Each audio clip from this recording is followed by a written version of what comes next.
So I've seen this recipe floating around on the interweb about making your own Heineken beer, and I decided to give it a go and show you what to include, what not to do.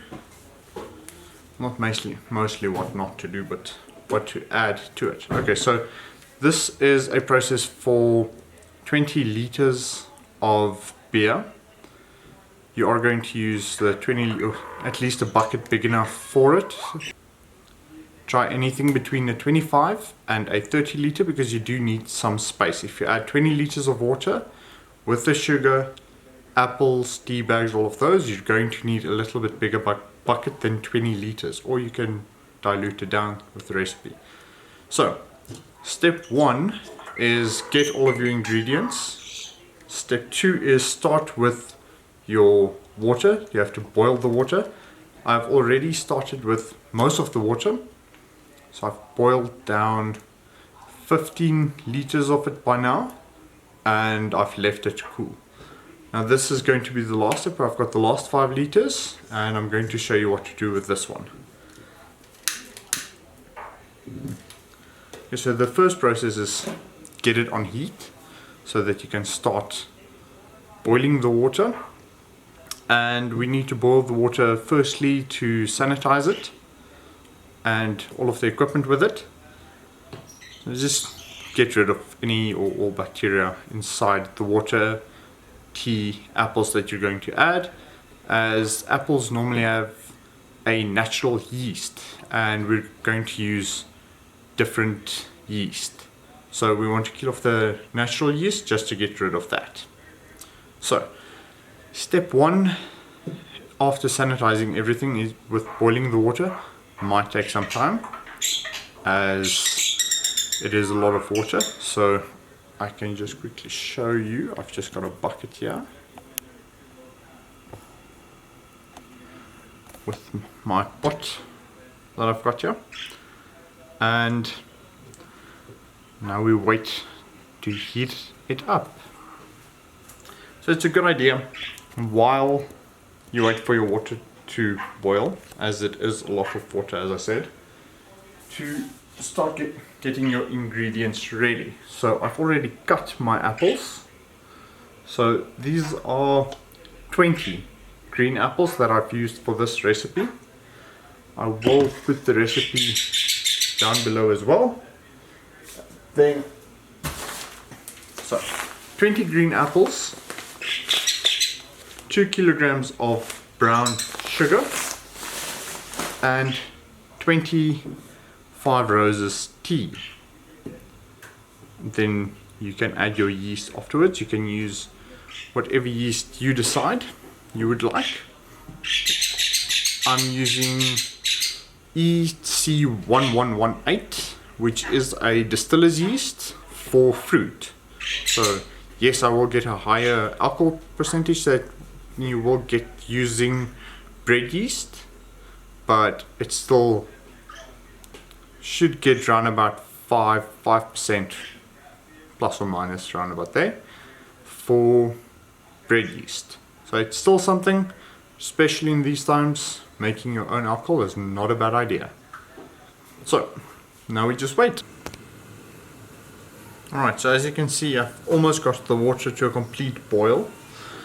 So what I'm going to start doing on this is adding the sugar slowly while stirring. And how good I can do that I will not be able to tell you till I actually start. So you see, just add a little bit at a time, and preferably use a longer spoon than what I'm doing because the steam is fairly hot and I don't want any of you to burn yourself. So listen to what I'm saying and don't do what I do, if that makes any sense. Okay, let's just get it stirred up.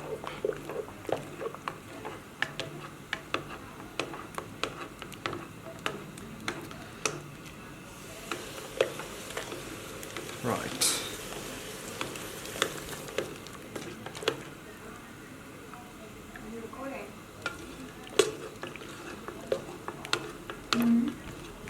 I'm just constantly stirring while adding the sugar. The reason why I'm doing this while heating up is just so that I can dissolve all of the sugar, and it's easier to dissolve the sugar when there's no sediment and things floating around. So if there's parts of apples, or doesn't matter what you make, pineapple beer or peach brandy. Apparently a phone is ringing, or we're not giving enough attention to the little bird.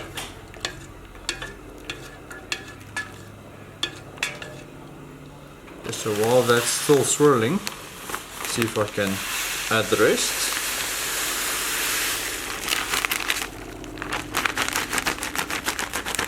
So everything is in there.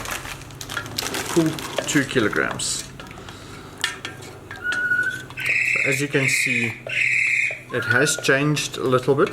It's definitely in color, but in thickness as well. So if you do boil this long enough, you will get a syrupy mixture, but you're going to have to boil that for a very long time, and that's not needed. So if you taste this now, especially with the brown sugar, you'll have a very sweet sugar wash. So let's just get that up a little bit again, the heat. So let's just give it a while so that I can start boiling that. Okay. So now that we've added those, see how long it takes to start boiling. The sugar, while introducing sugar, you will cool it down a little bit, so don't worry too much about that. Just while adding, you need to have a constant stir. The water should always be moving while adding. Reason for that is you don't want any of the sugar to stick to the bottom. That may lead to burning, and we don't want to burn this. Not a good idea. We want to drink it. So with that, that's probably warm enough to start adding the apple. So I'm going to do it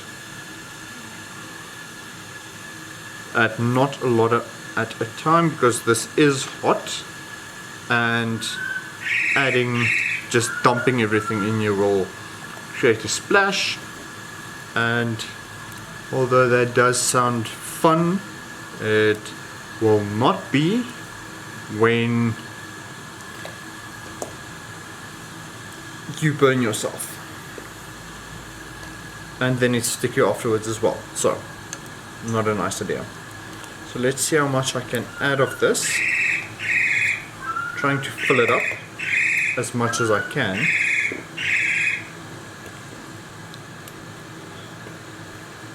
Don't worry, I did clean my hands before I started on this. And no, I did not pick my nose. So let's have a go.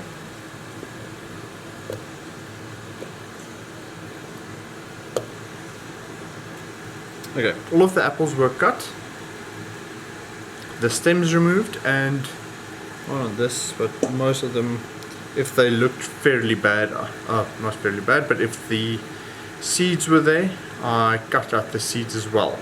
So all of that has been removed. It's just to reduce on that bitterness that you sometimes may get from apples. So as you can hear by now, it is starting to boil again. So with the apples, the reason I'm not stirring it as much is apples are on top.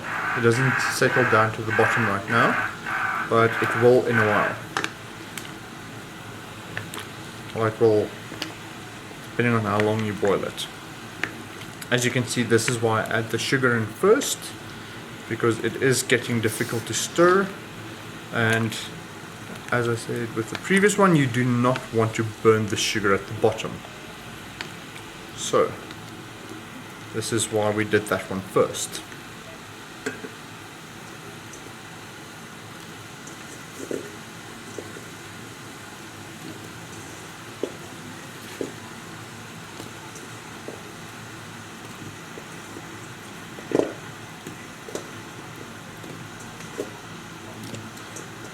Normally when making any sort of alcohol with fruit, I'd like to boil it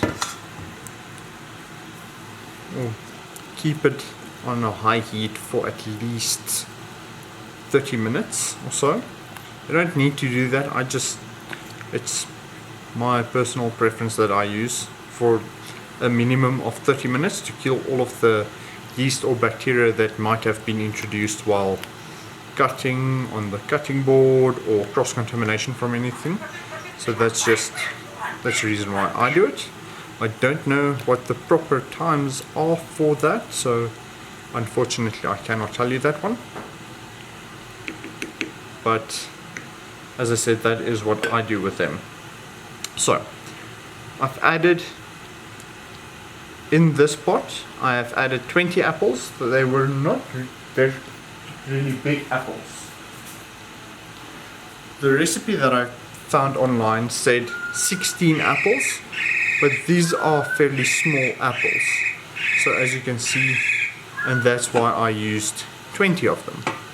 Just because 20 liters, 20 apples made sense to me.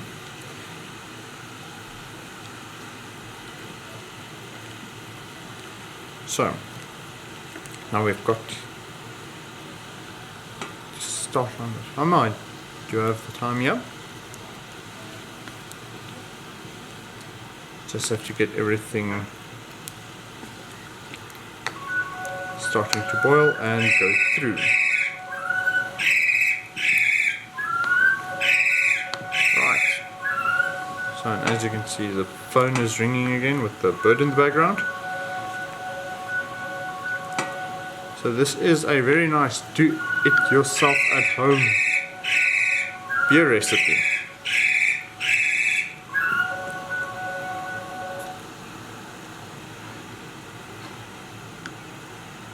So we're going to try and get it to a complete boil, and then after the boil, just to get that initial heat, we go down from there to just a simmer. So it hasn't started boiling yet.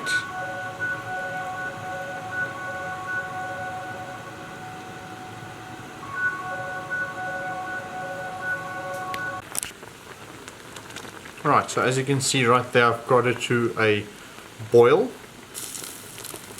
and meshing, which normally with me goes hand in hand. Not supposed to be, but that's just apparently how I do things. So, started to boil now, so I'm just lowering the heat, just checking on the heat at the bottom. Okay, so it's about just open, and this is starting to smell really nice.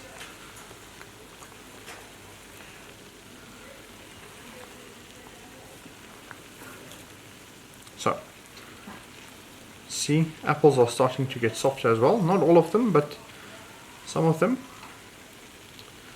Starting to smell like an apple pie. Smells delicious.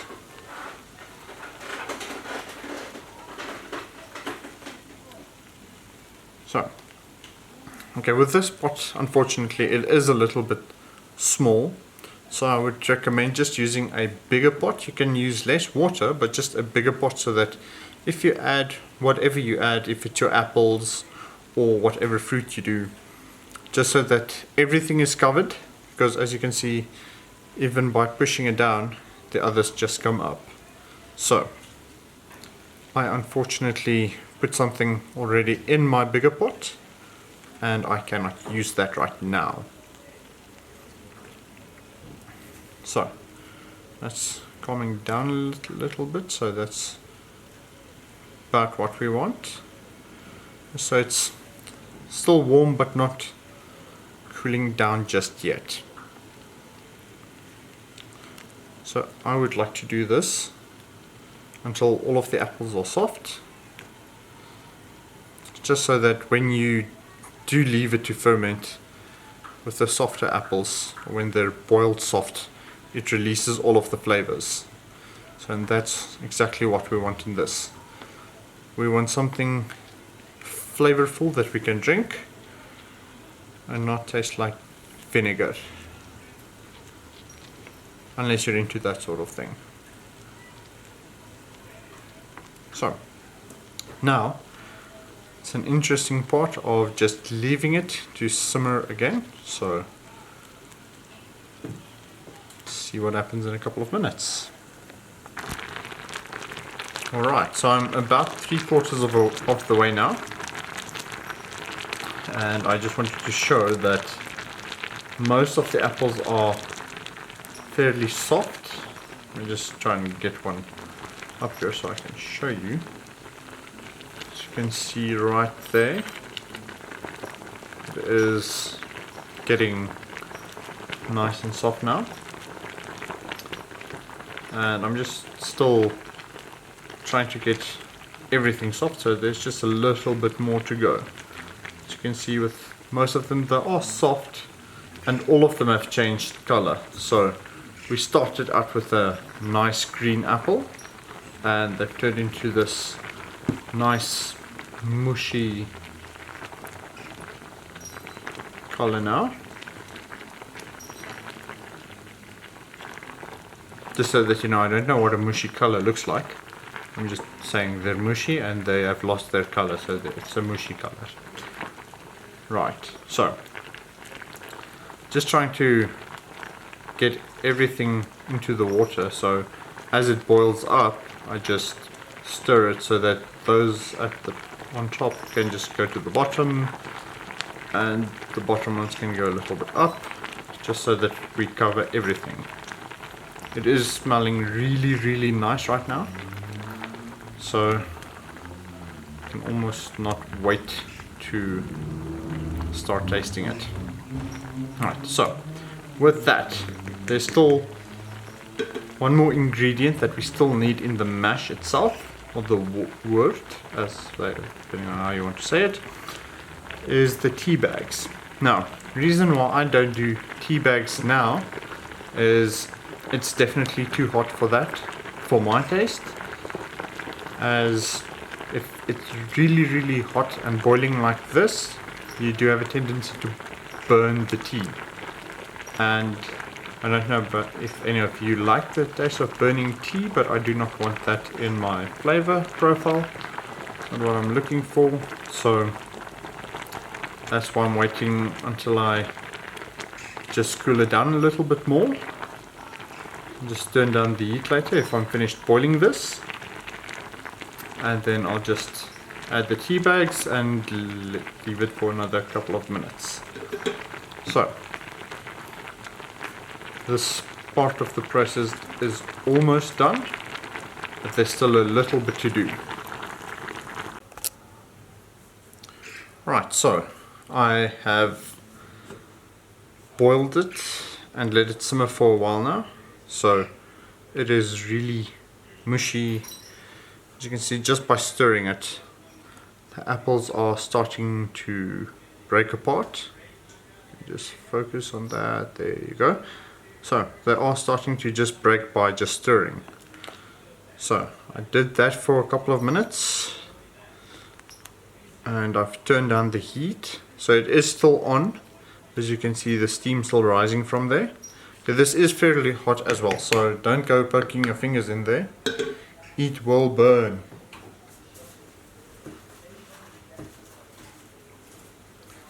Step 3. 25 rows tea bags. So just drop them in there. And push down so that they get into the water. And stir it. Okay, so it is still hot, as I said earlier. I do not like if it's really hot. So I let it cool down for a couple of minutes, just so that it's not boiling simmering anymore, but just a nice warm temperature. I have to say, it doesn't look very nice. It looks like almost like something you can just roll up and smoke.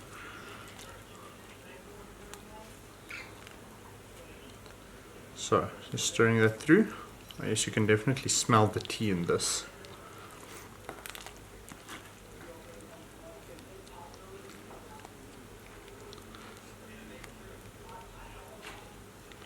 So try and just get everything at the bottom, just so it can start pulling on that flavors, just like get everything down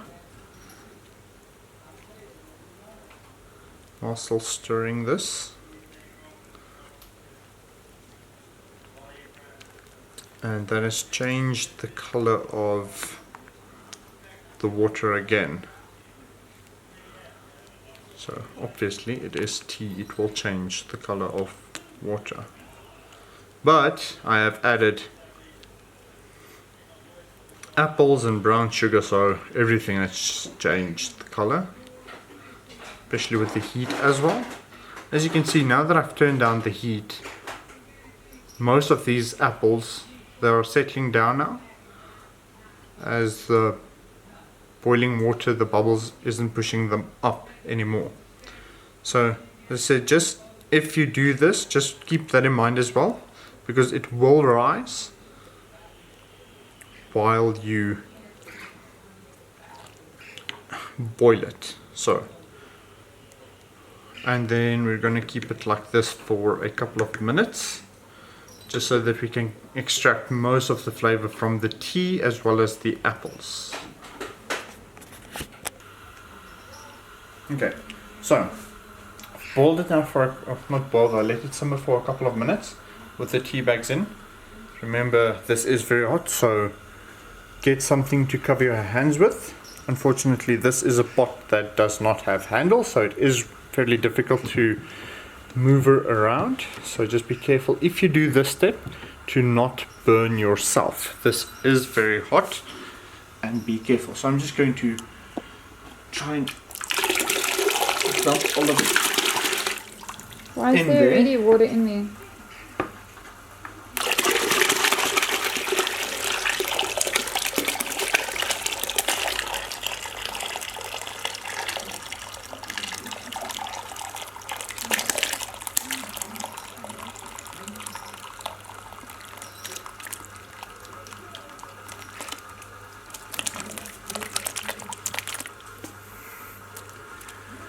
So, one more tea bag. Okay, that looks like most of it. Now we just wait for it to cool down a little bit before adding the yeast. And as you have seen just now with all of this, I have messed everywhere. So that was the reason to not add the apples, just throw them in, because it is going to mess and it is really hot and you are going to burn yourself. So be careful and don't do what I did. Okay, so the next part is not necessary for anyone that's just doing this for fun.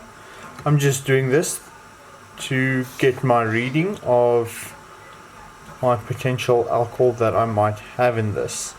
So I've added my SG hydrometer, which is my standard gravity hydrometer, and at the moment I've got an SG of,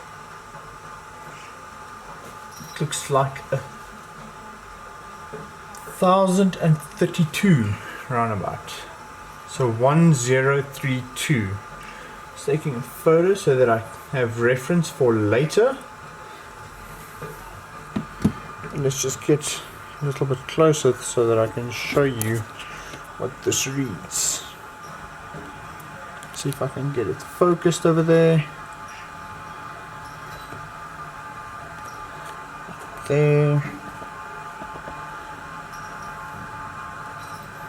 Let's see, let's just turn this. So there you go, there's 1 point. So that's why I said 1032. So 1.032. So this specific one that I have as well, the hydrometer, is I can either do SG, I can do bricks. I can see it down there. There you can see I can do bricks. I can do my SG as well as alcohol. So at the moment there won't be any alcohol in there because it hasn't started yet. But this is a process we do so that we can work out what the potential alcohol will be before distilling normally. But with this one we're not going to distill. I'm just going to make the beer. Okay, so for this step we're going to start rehydrating the yeast, as it has a better chance of not killing your yeast than just adding it to the batch from the beginning. Normally if you just add your yeast, you've got about 60% of your yeast that might die.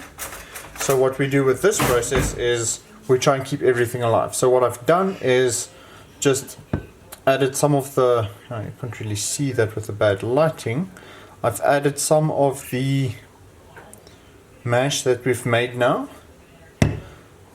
added that in there so that there is already a little bit of sugar, there is already all of the other properties in there. This is a bag of distiller's yeast that have unfortunately died.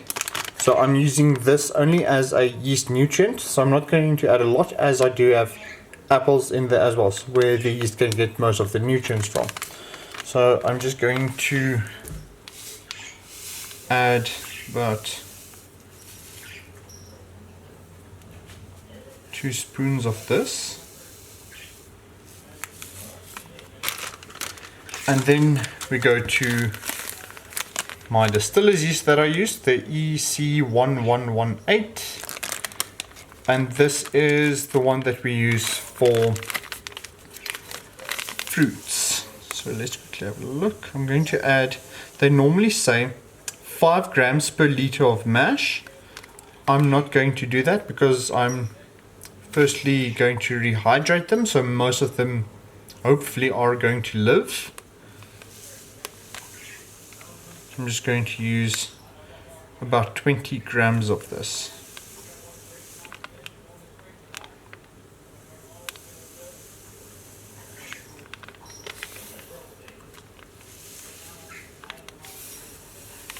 Okay, and then just stir it slowly just so that we can get it through the water.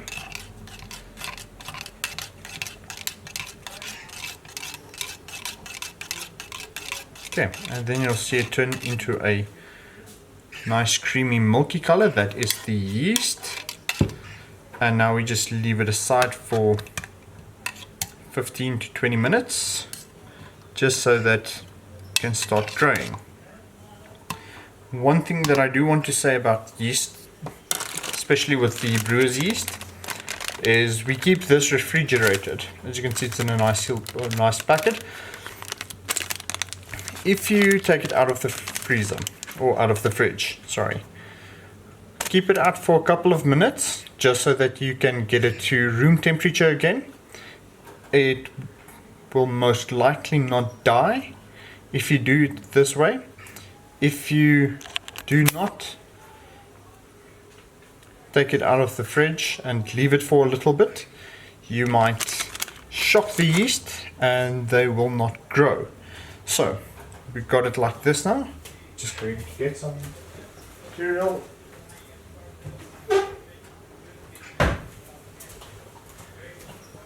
Just so it's out of light.